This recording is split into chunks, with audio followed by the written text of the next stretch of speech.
Hello, my name is Daniel Wiseman, and this is my pitch for Soulless Survivalist, a 2D physics-based survival game with some mechanics in common with games like Don't Starve and Terraria. The gameplay footage you are seeing is from a prototype I developed in GameMaker Studio to test some of the systems as well as the physics-based gameplay.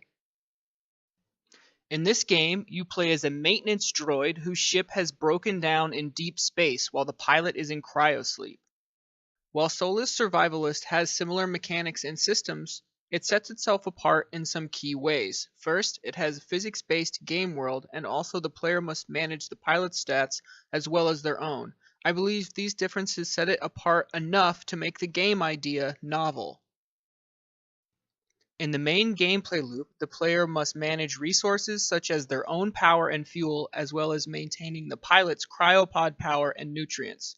The player will do this by gathering resources from mineable nodes in the game world and using them to craft items and resources to prolong their own survival, as well as the helpless pilots. The player will always lose power when outside of the ship, and their fuel will deplete while they are moving. If either the fuel or the power reaches zero, the game ends immediately and the player will be given a score based on their performance. On top of that, the player will also have to manage the pilot's cryopod power and nutrients level. If either of these gets too low, the pilot's health will fall. Once the pilot expires, the game once again will end and the player will receive a score based on their performance.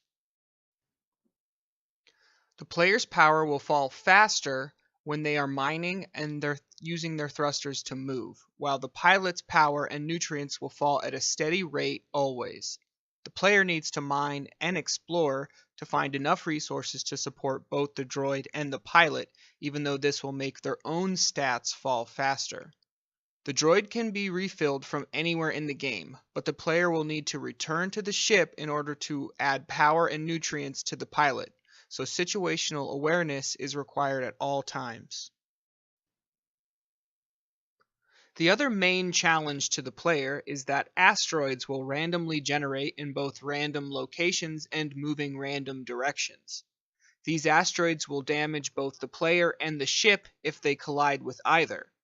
If the player survives long enough, they will be able to construct temporary barriers to prevent collisions.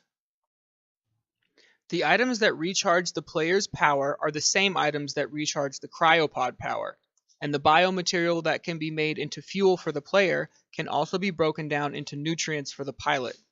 The player must constantly be prioritizing whether to recharge their own power or if they can wait and recharge the pod's power instead. The same goes for the fuel and nutrients. With random material drops, if the player chooses to recharge themselves, they are not sure when they will have enough material to help the pilot, so every choice comes with its own downside. Some risks for this project include unbalancing issues. As with any game with a large amount of stats and systems to manage, it will always be a challenge to get them all to work right together. Also, randomly generated maps and items could prove challenging for amateur developers. I believe this game's simple art style and layout make it a very feasible game for a student team to complete, while the systems and mechanics are still intricate enough to provide a proper challenge for a final capstone project. Thank you very much for taking the time to review my pitch for Soulless Survivalist.